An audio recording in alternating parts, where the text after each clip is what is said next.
ഞാൻ ലേറ്റ് ആയില്ലല്ലോ? ഇല്ല, പക്ഷേ ശാലിനി വന്നില്ലല്ലോ. എന്നോട് രേഷ്മ നിൽക്കുന്ന സ്ഥലം പറഞ്ഞു, എന്നിട്ട് എത്തിക്കോളാന്ന് പറഞ്ഞു. എന്നോടും പറഞ്ഞത് അങ്ങനെയൊക്കെ തന്നെയാ. എന്തോ അർജന്റ് ആയിട്ടുള്ള കാര്യങ്ങൾ ചെയ്തു തീർക്കാനുണ്ടെന്ന് പറഞ്ഞു. എന്നാ നമുക്ക് വെയിറ്റ് ചെയ്യാം.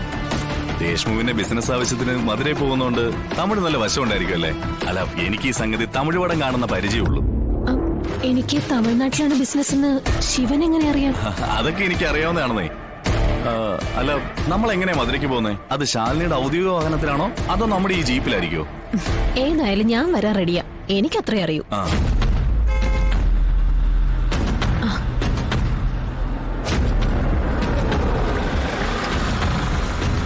ദേ ശാലിനി വന്നിട്ടുണ്ട്.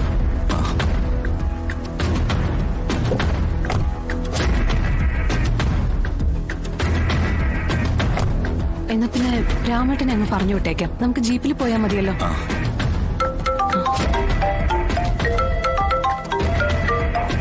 ഹലോ അനു. മാഡം ന്യൂസ് കണ്ടായിരുന്നോ? ഇല്ല. താലൂക്ക് ആശുപത്രിയിൽ ഒരു സെൻസേഷണൽ പ്രോബ്ലം ഉണ്ടായിരിക്കുന്നു. പറഞ്ഞറിഞ്ഞിടത്തോളം സ്ഥലത്തെ MLAയും മന്ത്രിയൊക്കെ എത്തിച്ചേരാൻ സാധ്യതയുണ്ടെന്നാ പറയുന്നത്. എന്താ അനു, എന്താ പ്രശ്നം? എനിക്കാണെങ്കിൽ മധുര വരെ പോവേണ്ട ഒരു അർജന്റ് ആവശ്യമുണ്ട്. മാഡം ഇപ്പൊ പോവാതിരിക്കുന്നതാ നല്ലത്. അവിടെ ആശുപത്രിയിൽ ശസ്ത്രക്രിയ വൈകിയത് മൂലം ഒരു കുഞ്ഞ് മരിച്ചു. ആ കുഞ്ഞിന്റെ ബോഡിയും പൊതിഞ്ഞു കെട്ടി ആ കുഞ്ഞിന്റെ വീട്ടുകാര് ഡോക്ടറുടെ അനാസ്ഥയാണെന്ന് പറഞ്ഞ് ഹോസ്പിറ്റലിന്റെ മുന്നിൽ ഉപരോധം ഏർപ്പെടുത്തിയിരിക്കുക. സ്ഥലത്തെ സ്ഥിതിഗതികൾ വിലയിരുത്താൻ കളക്ടർക്ക് മന്ത്രിയുടെ നിർദ്ദേശം എന്തായാലും ഉണ്ടായിരിക്കും. അപ്പൊ പിന്നെ മാഡം ഇപ്പൊ പോയാലോ? ശരി, ഞാൻ ഇപ്പൊ തന്നെ ഹോസ്പിറ്റലിലേക്ക് വരാം. അനു അവിടെ തന്നെ ഉണ്ടാവണം. ശരി. അത് ചെറിയൊരു വിഷയമുണ്ട്. താലൂക്ക് ആശുപത്രിയിൽ ഒരു കുട്ടി മരിച്ചു. ഡോക്ടറുടെ അനാസ്ഥയാന്നും പറഞ്ഞ് കുട്ടിയുടെ ബന്ധുക്കള് ഡോക്ടറെ തടഞ്ഞു വെച്ചിരിക്കുക.